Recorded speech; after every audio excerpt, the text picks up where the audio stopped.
My name is Lili Yang. My name is Honglei Li. Our project is called Shadow Play, Tales of Urbanization of China. We are building the piece on both deep research and our 30-year life experience in China. The intention of this multimedia project is to visualize the urbanization process that has irreversibly changed society, culture, and the environment of the world's most populous country. Visually, the project is inspired by traditional Chinese shadow play, while technologically it's decidedly forward-looking. First, we developed digital animation for video installation in physical space. Second, virtual reality sets the foundation for another facet of the piece. Much of the project could be experienced through an immersive environment in cyberspace that anybody with an internet connection could access in real time. A third segment of the piece will be developed using augmented reality technology on mobile devices. So the three layers combine into a visual account of the complex process of urbanization, highlighting the tragic story of one Chinese rural family. The work is presented in 4 chapters. The first chapter shows the family of the village head leading a peaceful life in the countryside. It presents a landscape with the traditional residences built in harmony with the natural environment. This chapter also depicts the violent confrontations between the villagers and the demolition team working for the local government and the real estate developers. This type of clashes, often deadly, has become commonplace as a result of large-scale land grabbing over the past 2 decades. At the end of this chapter, the village head is brutally crushed to death by the demolition team's truck. In chapter 2, the village is demolished, most parts reduced to rubble. The rural landscape has been drastically transformed. The child of the village head is alone playing outside one night when a stranger in a dark suit emerges and gives the child candy. Subsequently, the child is drugged and abducted.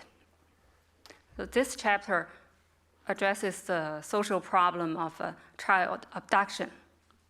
It's estimated that some 70,000 children are kidnapped in China every year, with many of them sold for adoption. So the one-child policy, a fundamental strategy for China's economic growth, has contributed to this problem.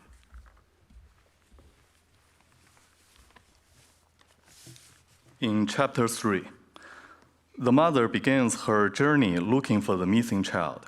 She arrives at the city's train station, along with countless migrant workers who are later struggling with their urban life. Many of them have to live in the underground city, which is an enormous network that comprises of tunnels, basements, even bomb shelters. This complex is located underneath the skyscrapers that they built with their own hands.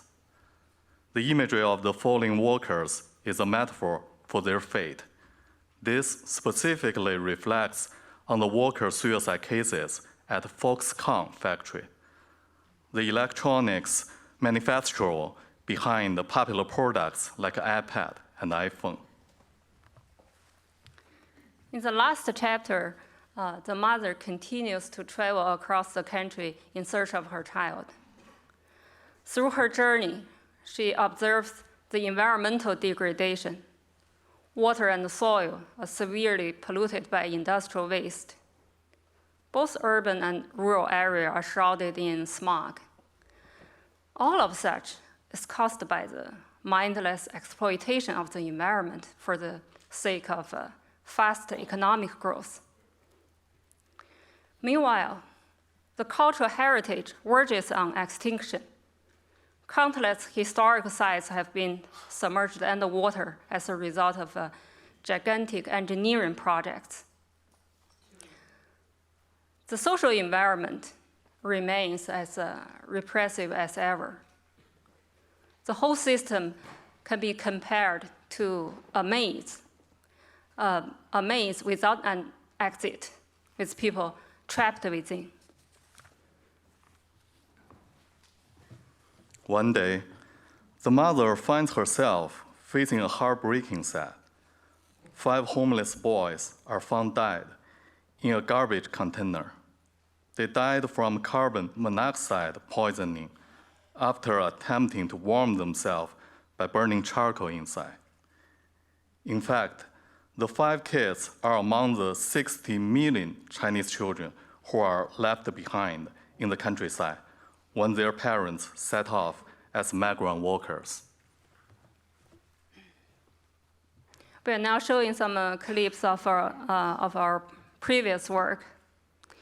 On the other hand, our current project, Shadow Play, will be completed around the summer of 2016.